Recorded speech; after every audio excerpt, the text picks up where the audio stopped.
NBC News reports that since 2010, 60 children and faculty members have been shot and killed in the U.S. alone due to school intruders.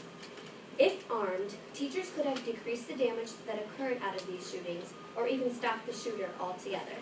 This is why I am firmly resolved that the federal government should provide teachers with firearms for the protection of the classroom. My first contention is that providing teachers with firearms will be a more reliable security option, especially for schools that cannot afford security systems. My first contention is that providing teachers with firearms will be a more reliable security option, especially for schools that cannot afford security systems.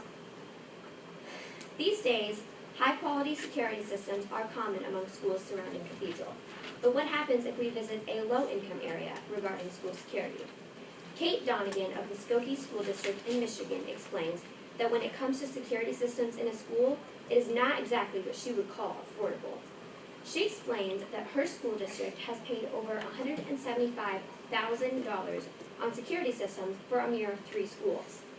ABC News reports that security cameras can cost as much as $1,200 a piece, and that the amount of money spent on these security measures is usually taken out of the school's supply budget account, leaving little money for teachers to actually spend on supplies.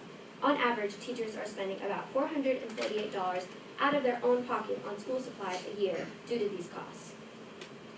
When it comes to security personnel on campus, the amount can be added to about $1,000 a day. This is obviously not a reliable or affordable option for schools without proper security systems. With the current security situation, we are leaving children and faculty vulnerable and in danger. My second contention is that having teachers equipped with firearms is a quicker response to potential threats than calling the police. My second contention is that having teachers equipped with firearms is a quicker response to potential threats than calling the police. We all know a little something about traffic.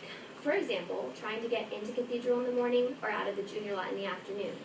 Now imagine a police car in the middle of this standstill traffic, trying to get to the desperate call of a gunfire victim. This traffic is inhibiting and could be a make-or-break factor for said police officer and their ability to get to the victim. On average, the amount of time that it takes for police to reach the scene of a crime is 10 minutes. This 10 whole minutes of the children and faculty being in danger, this leaves 10 whole minutes of the children and faculty being in danger in which unexplainable damage can occur. Despite the average response time being 10 minutes, the Department of Justice has reported that it has taken police up to an hour to respond to a call. Although it may not necessarily take police an hour to respond, the possibility of leaving unarmed people in the presence of an armed person for that long is terrifying. This being said, the average time of interaction between a criminal and their victim is 90 seconds. In those 90 seconds, if provided with a firearm, teachers and faculty would be able to defend themselves to immediate threats better than any call to the police ever would. Our plan is that the federal government will provide every teacher with a firearm for their classroom and train them for proper usage. Casey Hansen, a special needs teacher in Utah, is an example of how this would work. Casey purchased her own firearm after the tragic Sandy Hook shooting that Alex mentioned earlier in 2012, and has been taking lessons on how to properly handle the weapon in order to ensure maximum security for her students. She's been allowed to bring her firearm to her classes at the 14 different schools that she teaches at, and has said that she believes every teacher should be armed.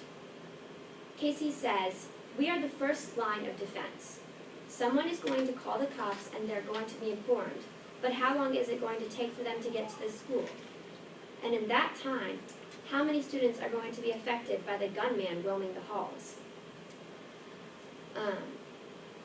Our plan will solve the problems because providing and training teachers with firearms will protect students from intruders, especially at schools with little or no security.